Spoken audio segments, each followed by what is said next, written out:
Aşk yoluna çıkmak isenin, vuslata ermek ise gönlündeki, bela ile imtihan edilirsin. Biz çalap deriz, her daim Allah'tır gönülde adı. Ama onun bir adı da Zülcelali vel İkram'dır.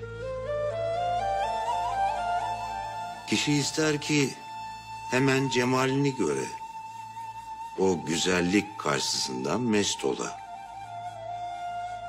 Ama o önce kahrı, zulmünü, celalini gösterir.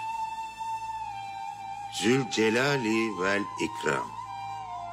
Demek önce celal, sonra ikram.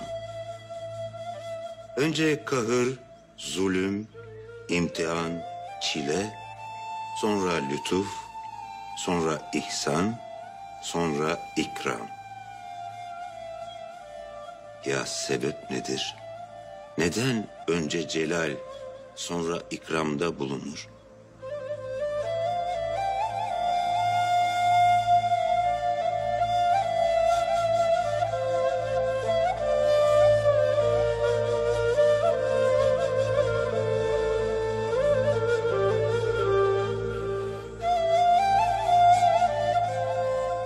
Aşık-ı sadık mı değil mi emin olmak için.